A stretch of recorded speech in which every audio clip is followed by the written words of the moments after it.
அன்பு சொந்தங்களே வணக்கம்.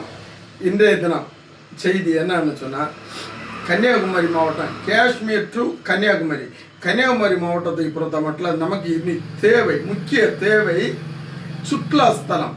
இது காஷ்மீரில் இருந்தாலும் சரி, அமெரிக்காவில் இருந்தாலும் சரி, ரஷ்யாவில் இருந்தாலும் சரி, அவர்கள் விமானத்தில் நம்ம கன்னியாகுமரியில் வந்து இறங்கணும். அதற்கு இடம் இல்லை என்று சொல்லுவதே தவறு.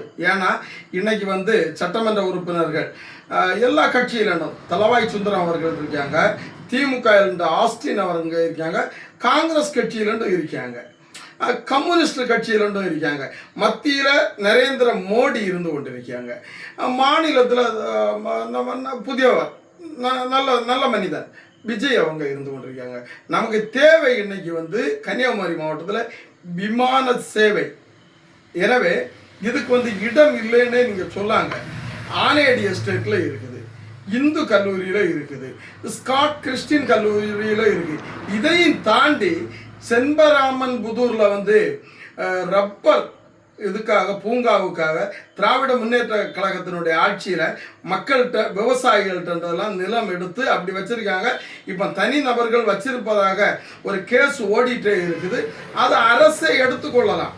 எனவே கன்னியாகுமரி மாவட்டத்தில் நமக்கு தேவை என்னது? விமான சேவை. நீங்கள் மற்றபடி இப்போ அத்திப்பட்டி கிராமத்தில் பஸ்ஸுக்கு பச்சை கொடியை காட்டி விடியது போல் விட்டாச்சுன்னா அது நல்லா இல்லை. ஏன்னா பிஸ்னஸும் அது பயங்கரமான குமரி மாவட்டம்னு சொன்னால் சுற்றுலா ஸ்தலம், அந்த மாதிரி மேம்பாட்டுக்கு கொண்டு போனோம்னா இந்த மாதிரிப்பட்ட விமானத்துக்கு இன்னைக்கு எம்பி ஆனாலும் சரி, முன்னாள் எம்பி ஆனாலும் சரி, இந்தியாவுடைய பிரதமரே இவங்க எல்லாரும் சேர்ந்து பச்சை கொடியை ஆட்டி விட்டாச்சுன்னா தான் எஜுகேஷன். தமிழ்நாட்டிலே குமரி மாவட்டம் கல்வியில் அப்படி சிறந்த மாவட்டம்னு இருப்பாங்க.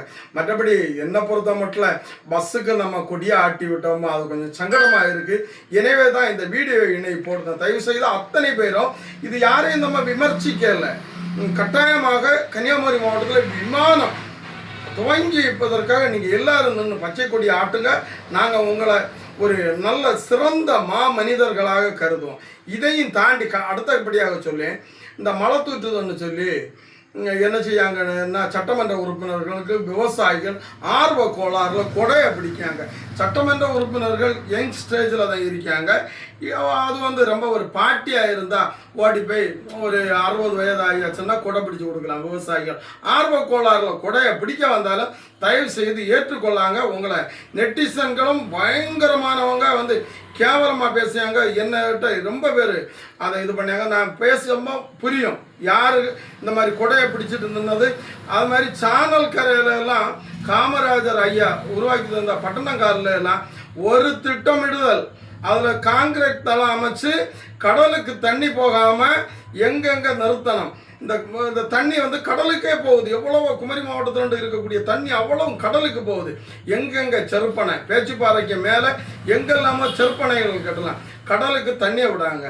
இந்த சும்மா பார்வையிடியதெல்லாம் அது மக்களை ஏமாற்றுவது என்னோட சொல்லி. ஏன்னா இந்த கொடை பிடிக்கிறதுக்கு சொல்லி இந்த சனாதனம் இவங்க இருக்காங்கல்ல, தமிழிசை சவுந்தரராஜனுக்கு மற்றவங்க துண்டை எடுத்து இப்படி போட்டு குடிக்காங்க.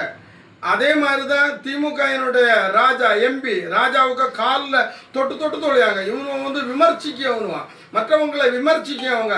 அப்போ இவங்க தன்னை இந்த மாதிரி வீடியோ போடலாமா? காலில் ஒரு 100 தடவை தொழியாங்க. இதையெல்லாம் சுட்டி காட்டி தான் எபனேசர் பேசி குமரி விவசாயி என்ன பேசியன்னு உள்ளது அத்தனை பேரும் பார்த்து கொண்டு தான் இருக்குதுயா. அடுத்து விமானத்துக்காக நம்ம கொடி அசைச்சு விடணும். நன்றி, வணக்கம். அடுத்த வீடியோவில்